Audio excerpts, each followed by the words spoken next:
Saviez-vous que certains médicaments courants peuvent silencieusement endommager votre cerveau et que vous pourriez les prendre tous les jours sans le savoir?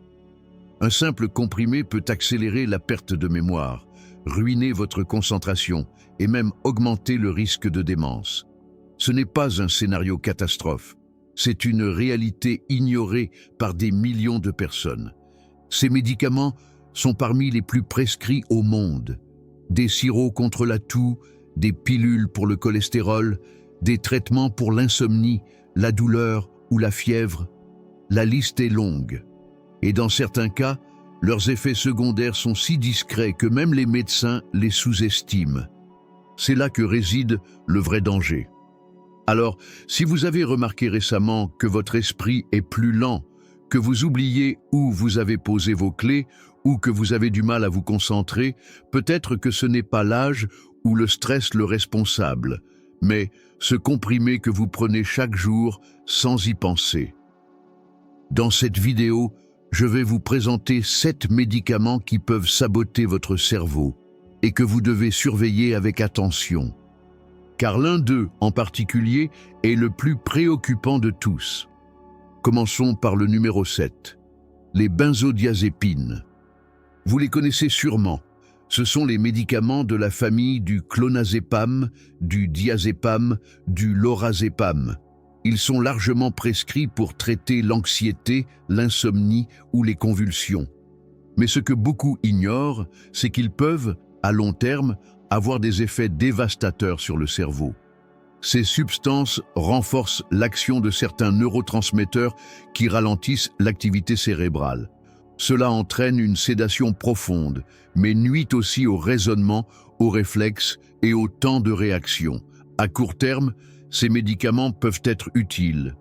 Mais lorsque leur usage devient chronique, les problèmes commencent. Les benzodiazépines entraînent une dépendance chimique. Le cerveau devient incapable de fonctionner normalement sans elles. Et aujourd'hui, nous savons qu'elles augmentent significativement le risque de démence, surtout chez les personnes âgées. Elles réduisent l'activité des neurones, bloquant la formation de nouvelles connexions essentielles à la mémoire et à l'apprentissage. À force, ce ralentissement peut accélérer la dégénérescence cérébrale.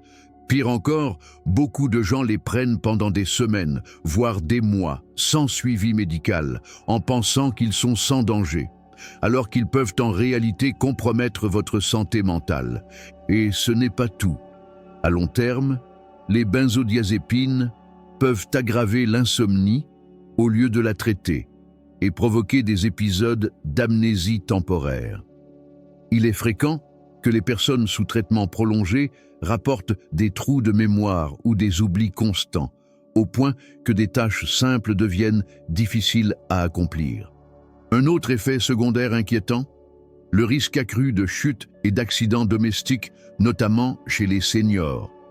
La sédation, la somnolence et le ralentissement des réflexes augmentent fortement les probabilités de chute. Ce qui avait commencé comme une solution contre l'anxiété ou l'insomnie devient alors une menace sérieuse, pour le corps autant que pour l'esprit. Et je vous parle ici en tant que médecin. Je suis le docteur Alexandre Delacour, neurologue et spécialiste du vieillissement cérébral. Mon rôle est de prévenir, non de vous alarmer, mais de vous éclairer. Mon conseil, si vous utilisez ces médicaments depuis longtemps, parlez-en à votre médecin pour envisager un sevrage progressif ou le remplacement par des solutions plus douces, voire naturelles. Mais n'arrêtez jamais un tel traitement seul, car une interruption brutale peut provoquer des symptômes graves. Anxiété extrême, tremblements, insomnie, voire convulsions. Passons maintenant au médicament numéro 6, les anticholinergiques. Ils sont extrêmement courants, souvent en vente libre et utilisés pour traiter de nombreuses affections, allergies, rhume avec congestion, asthme ou même incontinence urinaire. Parmi les plus connus, les sirops à base de diphénhydramine, les gouttes d'ipratropium pour les bronches ou encore l'oxybutinine pour les troubles de la vessie. Leur usage excessif bloque des substances essentielles à la mémoire et à l'apprentissage dans le cerveau. Résultat, le cerveau fonctionne au ralenti, les tâches deviennent plus compliquées et à terme, le risque de démence double. Les personnes âgées sont particulièrement vulnérables car elles disposent souvent d'une réserve neuronale réduite. Et comme ces médicaments sont accessibles sans ordonnance, ils semblent inoffensifs. Mais attention, les premiers signes d'un trouble sont discrets. Difficulté à se concentrer, oubli fréquent, confusion mentale. Dans certains cas, ces symptômes sont si marqués que les patients croient développer une maladie neurologique grave, comme Alzheimer, alors qu'ils ne prennent qu'un antihistaminique depuis des mois. Et très souvent, ces effets sont ignorés, même par les médecins. Les anticholinergiques peuvent aussi provoquer somnolence diurne, vertige et chute, tout aussi dangereuses pour les personnes âgées.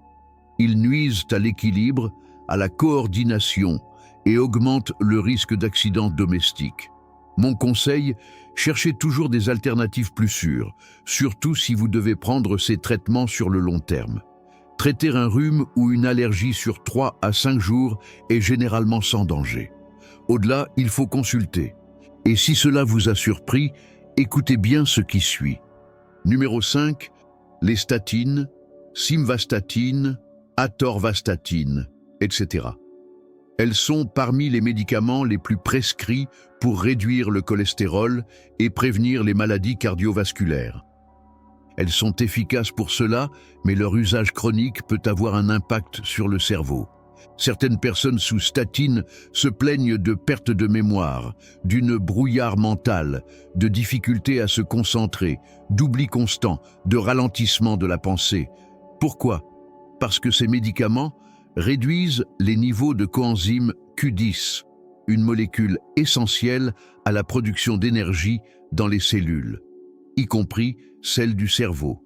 Le cerveau étant l'organe le plus énergivore du corps, toute perturbation de ce processus affecte l'apprentissage et la clarté mentale. Autre effet peu connu, les statines peuvent favoriser la dépression chez certains patients. Alors soyons clairs, les statines sauvent des vies. Elles réduisent les risques d'infarctus et d'AVC. Mais leur usage doit être surveillé de près, surtout chez les personnes âgées ou présentant déjà un début de déclin cognitif. Dans certains cas, une supplémentation en coenzyme Q10 ou un ajustement de la dose peut suffire à corriger les effets secondaires. Mais n'interrompez jamais une statine sans avis médical. Surveillez simplement votre mémoire, votre humeur, votre énergie mentale et écoutez les signaux de votre corps. Numéro 4 maintenant, les antidépresseurs tricycliques comme l'amitriptyline ou la nortriptyline. Avant l'arrivée des antidépresseurs modernes, ces médicaments étaient très largement utilisés pour traiter la dépression et l'anxiété. Aujourd'hui encore, on les prescrit fréquemment pour soulager les douleurs chroniques, l'insomnie ou les migraines. Mais leur effet ne s'arrête pas à l'humeur. Ces molécules agissent aussi sur des neurotransmetteurs essentiels à la mémoire et à la concentration, et en les bloquant, elles peuvent considérablement altérer les fonctions cognitives. Il est courant que les patients sous traitement rapportent des trous de mémoire, des difficultés à se concentrer ou une impression de lenteur mentale. Ce brouillard cérébral, cette sensation d'avoir l'esprit engourdi, est souvent décrite comme un état où les tâches simples deviennent longues et pesantes et où la pensée semble ralentir. Ce phénomène est encore plus prononcé chez les personnes âgées qui sont naturellement plus sensibles aux effets secondaires. Et ce n'est pas tout. Ces antidépresseurs peuvent aussi affecter l'équilibre et la coordination motrice, augmentant de manière significative le risque de chute, surtout la nuit, en se levant pour aller aux toilettes par exemple. Ce sont souvent des signes que l'on attribue à l'âge ou au stress, sans faire le lien avec le traitement. Et bien souvent, les médecins eux-mêmes ne préviennent pas de ces effets secondaires. C'est pourquoi je vous invite à la vigilance. Si vous prenez l'un de ces antidépresseurs et que vous remarquez une confusion mentale, des oublis ou une perte d'équilibre, parlez-en à votre médecin. Il existe aujourd'hui des traitements plus modernes ou même des solutions naturelles qui offrent des bénéfices similaires sur l'humeur, mais sans ces effets délétères sur le cerveau. Traiter un trouble de santé mentale ne devrait jamais signifier sacrifier votre clarté d'esprit ou risquer des chutes à répétition. Nous arrivons maintenant aux 3 médicaments les plus fréquents, ceux que l'on prend parfois sans même y penser, et qui peuvent sérieusement compromettre votre mémoire. Numéro 3, les corticoïdes, comme la prédnisone ou la dexaméthasone. Ce sont des anti-inflammatoires puissants, disponibles sous forme de comprimés, sirops ou injections.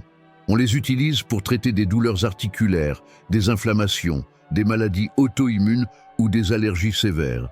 Et bien qu'ils soient très efficaces à court terme, leur usage prolongé ou à forte dose peut avoir des effets neurotoxiques profonds.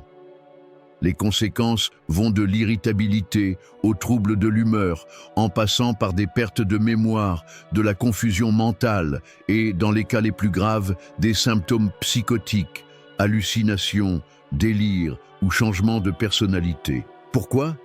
Parce que les corticoïdes affectent directement la chimie du cerveau, en perturbant des neurotransmetteurs essentiels comme la dopamine ou la sérotonine.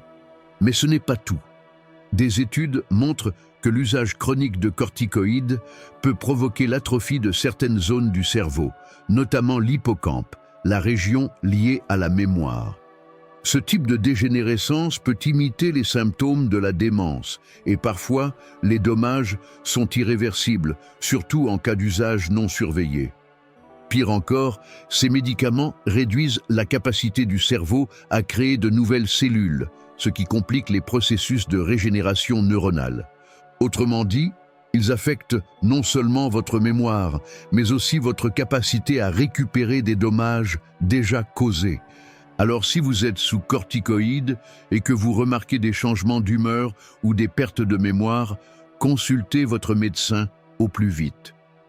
Un ajustement de la dose ou un changement de traitement peut faire toute la différence. Numéro 2. Les sédatifs ou somnifères modernes, comme le zolpidem. Ils ont été créés pour remplacer les benzodiazépines, avec l'idée de cibler uniquement les zones du cerveau liées au sommeil, tout en laissant intactes les autres fonctions cognitives. Et au début, on croyait que c'était la solution miracle. Mais aujourd'hui, les études montrent que ces médicaments peuvent aussi entraîner une confusion mentale, des pertes de mémoire, et augmenter fortement le risque de chute, surtout chez les personnes âgées. Pourquoi ? Parce que le sommeil induit par ces substances n'est pas un sommeil naturel. L'organisme ne récupère pas comme il le ferait après une nuit réparatrice. Comprenez bien, quand nous dormons, notre cerveau reste actif. Il trie les souvenirs, élimine les toxines, consolide les apprentissages de la journée. Si ce processus est perturbé, alors la mémoire, la concentration et l'énergie mentale en souffrent dès le lendemain. Les personnes qui prennent du zolpidem tous les soirs finissent souvent par se plaindre de fatigue mentale, de troubles de l'attention ou de difficultés à se souvenir des choses les plus simples. Et comme les autres médicaments évoqués, le risque de chute nocturne est particulièrement préoccupant. Une simple chute chez une personne âgée peut entraîner une fracture, une hospitalisation prolongée, voire une perte d'autonomie. Nous voici donc au médicament numéro 1. Celui-ci est vital pour beaucoup, mais peut avoir des conséquences sérieuses sur le cerveau quand il est mal utilisé. Il s'agit de la metformine. Ce que je vais vous dire est délicat, car la metformine est l'un des meilleurs traitements contre le diabète de type 2. Elle régule la glycémie, améliore la sensibilité à l'insuline et sauve des vies. C'est indéniable. Mais lorsqu'elle est prise pendant de longues années, sans surveillance spécifique, elle peut entraîner une carence en vitamine B12, un nutriment absolument fondamental pour le fonctionnement cérébral. Une carence en vitamine B12 peut provoquer des troubles de la mémoire, une fatigue mentale intense, une neuropathie, voire des symptômes similaires à ceux de la maladie d'Alzheimer. Dans les cas graves, les neurones sont endommagés de manière irréversible. Mais encore une fois, le vrai problème n'est pas la metformine elle-même, mais l'absence de suivi. Car il suffit d'un simple dosage de la vitamine B12 une fois par an pour éviter tout cela. Alors si vous êtes diabétique et que vous prenez de la metformine depuis longtemps, soyez attentif. Si vous remarquez une baisse d'énergie, une difficulté à penser clairement ou des pertes de mémoire, ne les attribuez pas seulement à l'âge, au stress ou au diabète lui-même. Demandez à votre médecin un dosage de la vitamine B12 et, si besoin, une supplémentation adaptée. Cela peut faire toute la différence entre un cerveau fatigué et un esprit vif pour longtemps encore. Et si vous cherchez une solution naturelle pour préserver votre cerveau, votre cœur et votre santé métabolique, il existe aujourd'hui une méthode simple et efficace, développée en France, qui aide à réduire naturellement la pression artérielle de 2 points tout en améliorant la glycémie, le métabolisme et même le taux de cholestérol. C'est une approche douce, sans médicaments agressifs, qui peut faire toute la différence dans la prévention des troubles cognitifs liés à l'âge. Pour découvrir cette méthode, je vous invite à cliquer sur le lien dans la description. Vous y trouverez une vidéo explicative claire et complète. Prenez soin de votre cerveau, de votre mémoire, de votre équilibre, et souvenez-vous, il n'est jamais trop tard pour changer les choses.